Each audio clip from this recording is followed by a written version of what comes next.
Hello guys, 22 जनवरी 2023 मनसुंदर के full episode को आज हम एक्सप्लेन करेंगे, तो वीडियो पर बने रहें। इससे पहले अगर आपने हमारे चैनल को सब्सक्राइब नहीं किया है तो जल्दी से सब्सक्राइब कर दीजिए और दबा दीजिए बेल आइकन। एपिसोड की शुरुआत में रुचिता नारियल वाले ठेले वाले से पूछती है कि आपने इन दो लड़कियों को देखा है, दो चोटियां बनी हुई है, छोटी छोटी बच्चियां हैं। तो ठेले वाला पहचान लेता है क्योंकि अभी अभी उसके आगे ही यह एक्सीडेंट हुआ है।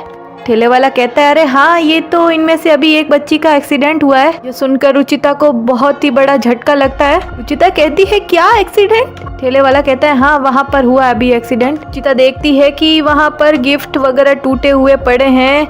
रुचिता कहती है, कहाँ है मेरी बच्चियाँ? तो ठेले वाला कहता है कि जी, जिस गाड़ी से एक्सीडेंट हुआ था वो गाड़ी में बिठाकर हॉस्पिटल ले गए। कहाँ और किस हॉस्पिटल में लेकर गए ये नहीं पता। रुचिता उन गिफ्ट वगैरह टूटे फूटे पड़े होते हैं उनके पास आती है और वह देखती है कि बेस्ट मॉम ईवर का कप टूटा पड़ा है और उस पर खून के निशान। इधर निहार जूही को हॉस्पिटल ले आता है। डॉक्टर उसका चेकअप वगैरह करते हैं। रूही और निहार बाहर खड़े होते हैं। रूही कहती है, मम्मी बहुत गुस्सा होगी, उनके बर्थडे का केक लेने आए थे हम, सोचा था उनको सरप्राइज देंगे, पर जूही को चोट लग गई। निहार कहता है, नहीं नहीं बेटा, ऐसे परेशान नहीं होते, देखो आप अपनी मम्मी को कॉल करके यहाँ बुला लो। निहार अपना फोन रूही को देता है। रूही फोन लगाने की कोशिश करती है। इतने में रुचिता के पास कॉल आता है। ओ, रुचिता के पास तो इंस्पेक्टर का फोन आया है। रुचिता कहती है, हेलो इंस्पेक्टर साहब। इंस्पेक्टर, मेरी बच्चियाँ। इंस्पेक्टर साहब कहते हैं, जी रुचिता जी, इनमें से एक बच्ची का केस सिटी हॉस्पिटल में रिपोर्ट हुआ है। इधर रूही निहार से कहती है कि मुझे मम्मी का नंबर याद नहीं है। निहार कहता है, ठीक है, आप परेशान मत होइए, जैसे आपकी बहन ठीक हो जाएगी हम घर चले जाएंगे। आपकी मॉम को मैंने बहुत तकलीफ दी है ना, मैं उनसे दिल से माफी मांगूंगा। रुचिता हॉस्पिटल आ जाती है दौड़ी भागी। रुचिता रिसेप्शन पर दोनों बच्चियों की फोटो दिखाकर कहती है कि ये दोनों बच्चियां यहाँ पर है क्या? नर्स कहती है, जी मैडम, यहाँ एडमिट है, कुछ देर पहले ही एडमिट हुई है, रूम नंबर 402। 402 सुनते ही रुचिता भागने लगती है। तो नर्स कहती है, आराम से मैम, उनके पापा है उनके साथ। रुचिता वापस पीछे मुड़ती और कहती है, पापा? नर्स कहती है, जी हाँ, वही तो उसे यहाँ लेकर आए हैं। रुचिता कहती है, ये आप क्या बोल रही है, उनके पिता नहीं है, मैं ही उन बच्चियों की माँ और पिता। ऐसे कैसे कोई भी आकर के उन बच्चों का खुद को पिता बोल के चला गया? कौन है वो? नर्स कहती है, मैम, उन्होंने फॉर्म भरा है, आप देख लीजिए। फिर नर्स फाइल ढूंढने लगती है और रुचिता जाने लगती है। नर्स कहती है, मिल गई फाइल, उनके पापा का नाम है निहार गोयल, लेकिन इतने में रुचिता जा चुकी है। इधर रूही निहार से कहती है, जूही ठीक तो हो जाएगी ना अंकल? मम्मी ने बाहर जाने से मना किया था, लेकिन फिर भी हम बाहर चले गए। फिर रूही कहती है, अंकल मैं पानी पी कर आती हूँ। फिर रुचिता 402 वार्ड पर आ जाती है। रुचिता सोचती है कि यही है जिन्होंने फॉर्म फिल किया है, बस मेरी बच्चियां ठीक हो। मैं इनसे पूछती हूँ कि आखिर उन्हें चोट कैसे लगी। रुचिता जाकर कहती है कि थैंक यू सो मच, आप मेरी बच्ची को हॉस्पिटल लेकर आए। आई नो इमरजेंसी में डॉक्टर ने आपसे पूछा होगा तो अपने पापा बन के फॉर्म फिल कर दिया होगा। एक्चुअली रुचिता उल्टा ही खड़ा होता है, ऐसे कहती है, लेकिन जैसे ही इधर मुड़ता है वो निहार नहीं कोई और ही होता है। तो वो आदमी कहता है, शायद आपको कोई गलत फहमी हुई है, मैं तो अपनी बीवी का यहाँ इलाज करवा रहा हूँ। रुचिता कहती है, रिसेप्शन पर बोला था 402, I am so sorry. Ruchita ये सब कुछ सोच ही रही होती है। पीछे से निहार आ रहा होता है। एक्चुअली निहार गाड़ी में से कप केक लेकर आ रहा है। निहार कहता है कि गरीब बच्चियों को बांटने के लिए कप केक खरीदे थे, लेकिन कोई बात नहीं, उनके लिए दोबारा ले लूंगा। फिलहाल किसी के चेहरे पर स्माइल लाना ज्यादा जरूरी है। निहार रुचिता के जस्ट पीछे से होकर जाता है और रुचिता को पता भी नहीं चलता है। निहार कप केक्स लाकर रूही को देता है और कहता है, ये लो, ये अपनी मम्मी को दे देना कप केक्स, फिर वो खुश हो जाएगी। रूही कहती है, लेकिन अंकल आपके पास कप केक्स कहाँ से आए? आज आपका बर्थडे है। निहार कहता है, मेरा बर्थडे तो नहीं है, लेकिन एक बहुत खास इंसान का बर्थडे है। रूही कहती है, फिर तो आप कप केक लेकर नहीं गए, वो नाराज हो जाएगी। निहार कहता है कि वो नाराज नहीं होगी क्योंकि वो मेरे साथ नहीं रहती, वो मुझसे नाराज होकर कहीं दूर चली गई, इसीलिए आप रख लो।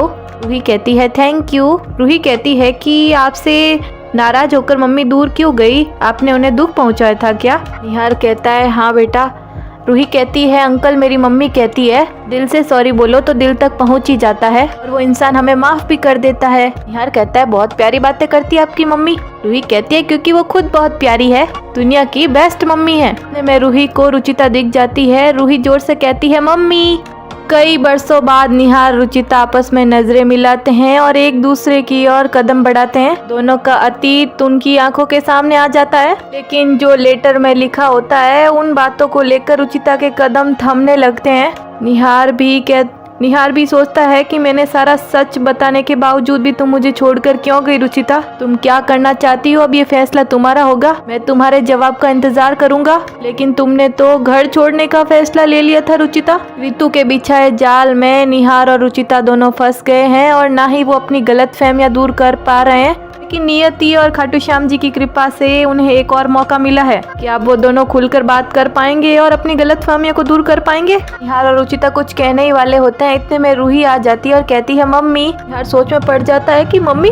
रूही रुचिता से कहती है कि मम्मी वो जूही डॉक्टर के पास है। ये अंकल ही जूही को हॉस्पिटल लाए। हॉस्पिटल वाले अंकल जूही का इलाज नहीं कर रहे थे तो ये अंकल हमारे पापा बन गए, तो डॉक्टर ने जूही को अंदर ले लिया। रुचिता सोचती है कि मतलब निहार जी ने ही पापा बनकर साइन किया था। तो में डॉक्टर आ जाते हैं। रुचिता कहती है जूही कैसी है? तो डॉक्टर साहब कहते हैं सी इज एब्सोल्युटली राइट। मैंने आपसे पहले ही कहा था कि वो शॉक लगने से वजह से बेहोश हुई है। रुचिता कहती है थैंक गॉड। डॉक्टर कहते हैं कि देखो जूही थोड़ी डरी हुई है तो आप दोनों हस्बैंड वाइफ को उसका थोड़ा ख्याल रखना पड़ेगा। आप दोनों से मिल सकते हैं, मैं डिस्चार्ज पेपर तैयार कर देता हूँ।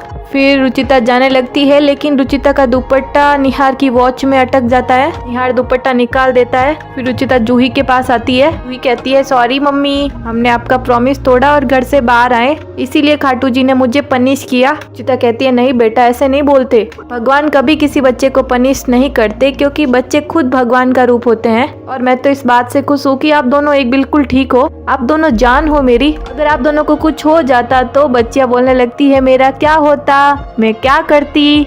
रुचिता कहती है जूही बेटा आपको दर्द तो नहीं हो रहा है? जूही कहती है नहीं मम्मी। फिर रुचिता कहती है कि बेटा आपको याद है कि एक्सीडेंट कैसे हुआ, कार के नंबर कुछ याद है आपको? मैं अभी पुलिस कंप्लेन करती हूँ, मुझे बताओ ऐसे कैसे कोई बच्ची को मारकर चला जाता है? रूही कहती है मम्मी वो बाहर एक अच्छे अंकल है ना, उन्हीं की कार से एक्सीडेंट हुआ था। निहार बाहर खड़ा ये सब कुछ देख रहा होता है। रुचिता सोचती है कि मतलब निहार जी की कार से एक्सीडेंट हुआ था। रूही कहती है मम्मी उनकी गलती नहीं है, उन अंकल तो बहुत अच्छे हैं। उनकी गाड़ी के आगे बड़ा सा कोकोनट आ गया था और अंकल ने कार घुमाई और मैंने जल्दी में देखा नहीं, फिर उन अंकल ने एकदम से कार रोक दी। रूही कहती है फिर वही अंकल सुपरमैन की तरह जूही को हॉस्पिटल लाए, डॉक्टर से फाइट की, किसी और के लिए कपकेक लाए थे पर मुझे दे दिया क्योंकि आपका वाला कपकेक तो खराब हो गया था ना। ये अंकल बहुत अच्छे हैं मम्मी। जूही कहती है हाँ मम्मी उन अंकल को मत डांटना, उनकी कोई गलती नहीं थी। रुचिता कहती है मैं क्यों डांटूंगी बेटा, अब मेरा कोई हक नहीं है उनको डांटने का। रुचिता बाहर की ओर देखती है, उसे निहार दिखाई नहीं देता है। मैं रुचिता के पास इंस्पेक्टर का फोन आ जाता है। रुचिता कहती है हेलो इंस्पेक्टर साहब, मुझे कोई कंप्लेन नहीं करवानी है। रुचिता सोचती है कि निहार जी के मन में बच्चियों को देखकर कई सवाल उठे होंगे, मुझे उनसे बात करनी ही होगी। बच्चियों को उनके पापा से मिलवाने का समय आ गया है। इधर निहार बहुत ही डिप्रेस्ड हो जाता है और कहता है कि रूही जूही रुचिता की बेटियां हैं, मतलब वो मेरी ही बेटियां होंगी। 5-6 साल की लगती है और 5-6 साल पहले ही रुचिता मुझे छोड़कर चली गई थी।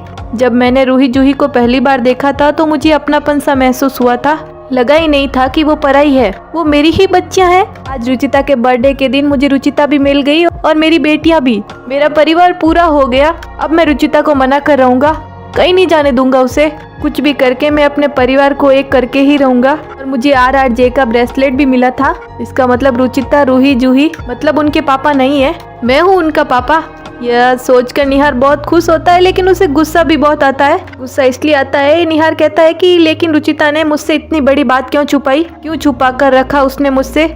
मेरा हक है उन बच्चियों पर, इतने साल मुझे उनके बचपन से अलग रखा उसने। मुझे रुचिता से बात करनी ही पड़ेगी, जानना ही होगा कि उसने ऐसा क्यों किया। निहार रुचिता के पास आने ही वाला होता है, इतने में रूही जूही बात कर रही होती है और कहती है पापा मैं बिल्कुल ठीक हूँ। बच्चियाँ पापा पापा कहकर बात कर रही होती है और रुचिता भी कहती है सच में हम भी आपको बहुत मिस कर रहे हैं। बच्चियों और रुचिता की इस तरह से बात सुनकर निहार को बहुत ही बड़ा धक्का लगता है और निहार वहाँ से चला जाता है। ओ रुचिता तो अपने पापा से बात कर रही होती है। रुचिता कहती है बच्चियों से कि एक तो तुम दोनों को शर्म नहीं आती, मेरे पापा को नानू ना कहकर पापा पापा कहकर बुलाती हो, ऊपर से मुझसे ज्यादा हक जमाती हो। फिर रुचिता फोन रख देती है। फिर रुचिता नर्स से कहती है आप इन दोनों बच्चों पर नजर रखिए, मैं अभी आती हूँ। जरूर रुचिता निहार से मिलने के लिए जा रही है। निहार फिर से टूट जाता है, गलतफहमी पर गलतफहमी हो रही है, रिश्तों में बहुत ही बड़ी दरार आ रही है, दोनों का सुलटारा नहीं हो पा रहा है। निहार सोचता है कि उन बच्चियों का पापा मैं नहीं कोई और है।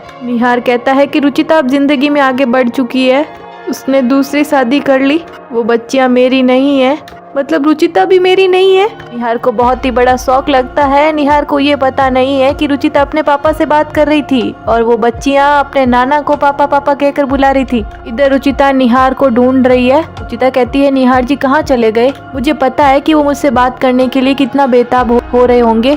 अपनी बच्चियों को देखकर भी उनके मन में कई सवाल उठ रहे होंगे। इसका आज मैं जवाब देने के लिए तैयार हूँ। मैं अब उनसे कुछ भी नहीं छुपाऊंगी। मेरी बच्चियों को भी उनके पिता के बारे में जानने का हक है और आज जब किस्मत हमें आमने सामने लेकर आई है तो मैं अपनी रूही जूही को उनका हक दूंगी। पर निहार जी आप कहाँ गए? रुचिता रिसेप्शन पर आकर पूछती है कि आपने मेरी दोनों बेटियों के पापा को देखा है क्या? तो नर्स कहती है कि हाँ वो निहार जी। रुचिता कहती है हाँ जी जी वही। नर्स कहती है वो तो चले गए। रुचिता कहती है चले गए? नर्स कहती है जी हाँ फीस भर के वो चले गए। रुचिता बहुत ही दुखी होती है और कहती है निहार जी चले गए? बिना कोई सवाल किए ही चले गए? बिना कुछ जाने अपनी बच्चों के बारे में जानने की भी कोशिश नहीं की उन्होंने। एक्चुअली निहार रुचिता के पीछे ही खड़ा होता है लेकिन वो रुचिता के सामने नहीं आता है। निहार को गलतफहमी हो रखी है कि रुचिता अपनी ज़िंदगी में आगे बढ़ चुकी है। निहार कहता है कि तुमने मुझे मेरी ज़िंदगी से छोड़कर किसी और के साथ आगे बढ़ गई हो रुचिता, अब मैं तुम्हारे सामने कभी नहीं आऊँगा। और रुचिता को गलतफहमी हो रखी है उस लेटर की वजह से। रुचिता सोचती है कि निहार जी आप आज भी चाहते हैं कि मैं आपकी ज़िंदगी से दूर रहूँ। ठीक है, मैं आज के बाद आपको कभी शक्ल नहीं दिखाऊंगी।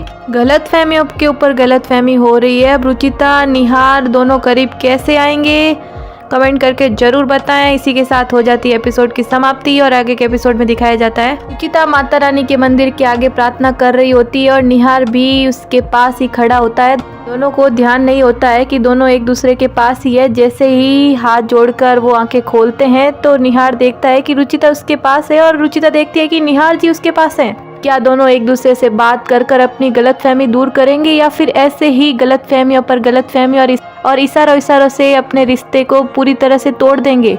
इसी के साथ मिलते हैं अगले वीडियो में। आज के लिए इतना ही। अगर हमारा वीडियो आपको अच्छा लगे तो प्लीज़ लाइक कमेंट शेयर और सब्सक्राइब करना ना भूलें। Thanks for watching.